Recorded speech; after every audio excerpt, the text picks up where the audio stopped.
Assalamualaikum warahmatullahi wabarakatuh. Perkenalkan, nama saya Faridatun Nafiah dari kelas 11 IPA 1 dan 2 Mojokerto. Di sini saya akan sedikit membahas tentang bab 1 jinayah dalam ilmu fikih. Yang pertama, pengertian jinayah. Menurut bahasa, jinayah yaitu nama bagi suatu perbuatan jelek seseorang. Sedangkan menurut istilah, jinayah yaitu nama bagi suatu perbuatan yang diharamkan syara', baik perbuatan tersebut mengenai jiwa, harta benda maupun selain jiwa dan harta benda. Jinayah dibagi menjadi dua. Yang pertama yaitu pembunuhan.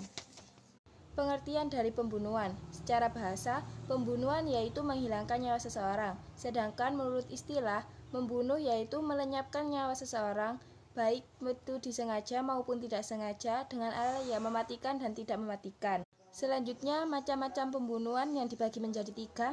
Yang pertama yaitu pembunuhan yang dilakukan dengan sengaja yang dapat disebut dengan qatlul amdin, yaitu suatu pembunuhan yang dilakukan dengan direncanakan terlebih dahulu dan menggunakan alat yang dapat mematikan seseorang. Yang kedua yaitu pembunuhan seperti disengaja yang biasanya disebut dengan qatlu sibahi amdin, yaitu pembunuhan yang terjadi disengaja dilakukan oleh seorang mukallaf dengan alat yang biasanya tidak mematikan. Misalnya seperti memukul orang lain dengan cambuk ringan atau dengan mistar, akan tetapi yang terkena pukul kemudian meninggal. Selanjutnya yang terakhir yaitu pembunuhan bersalah, biasanya disebut dengan qatlul khotoin, yaitu pembunuhan karena kesalahan atau keliru semata-mata tanpa direncanakan dan tanpa maksud sama sekali. Misalnya ada seorang melempar batu atau menembak burung, akan tetapi terkena orang, kemudian orang itu meninggal. Dasar hukum larangan membunuh. Seperti yang kita ketahui, membunuh adalah perbuatan yang dilarang dalam Islam, karena Islam menghormati dan melindungi hak hidup sesama manusia. Firman Allah Subhanahu wa taala, A'udzubillahi minasyaitonirrajim, Bismillahirrahmanirrahim, wala taqtulun nafsal lati harramallahu illa bil haqq, yang artinya yaitu, dan janganlah kamu membunuh jiwa yang diharamkan Allah membunuhnya melainkan dengan suatu alasan yang benar. Quran Surat Al-Isra ayat 33.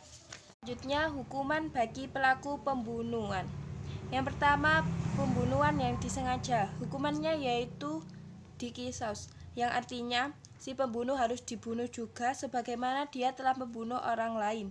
Pelaksanaan qisas dilaksanakan oleh hakim, tidak boleh dihakimi sendiri.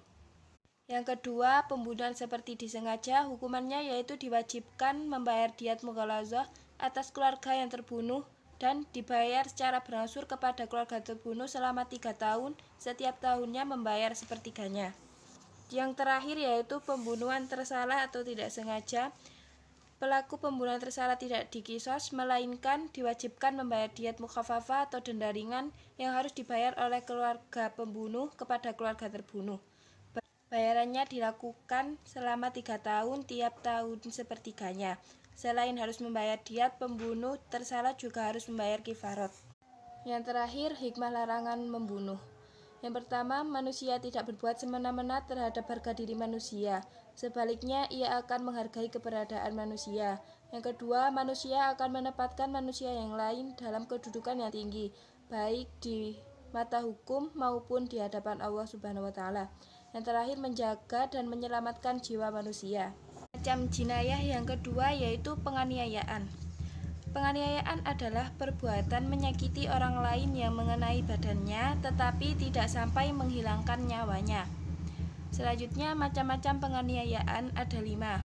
Yang pertama yaitu ibarat al-atrof, yang artinya memotong anggota badan termasuk di dalamnya pemotongan kaki, tangan, hidung, gigi, dan sebagainya. Yang kedua, izab ma'al atrof, yaitu menghilangkan fungsi anggota badan.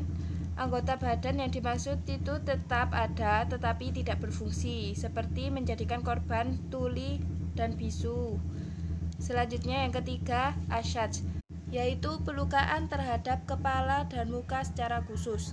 Yang keempat, ajar, pelukaan terhadap kepala termasuk di dalamnya, pelukaan yang sampai ke dalam perut dan rongga dada. Yang terakhir yaitu pelukaan yang tidak termasuk ke dalam salah satu dari keempat jenis tersebut. Hukuman penganiayaan yaitu yang pertama hukum qisas, Yang kedua, hukum diat kamilah berlaku apabila manfaat jenis anggota badan hilang seluruhnya.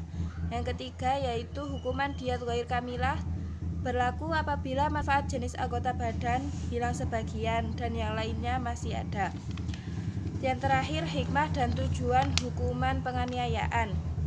Syariat Islam diturunkan oleh Allah untuk kemaslahatan kehidupan manusia, baik menyangkut kehidupan pribadi maupun kehidupan bermasyarakat. Nyawa seseorang mahal, karena itu harus dijaga dan dilindungi. Ketentuan hukum qisas mempunyai relevansi kuat dalam upaya melindungi manusia, sehingga para pelaku kriminal timbul kejeraan lantaran harus menanggung beban yang bakal menimpanya jika ia melakukannya. Sekian dari saya. Apabila ada salah kata, saya mohon maaf. Terima kasih. Wassalamualaikum warahmatullahi wabarakatuh.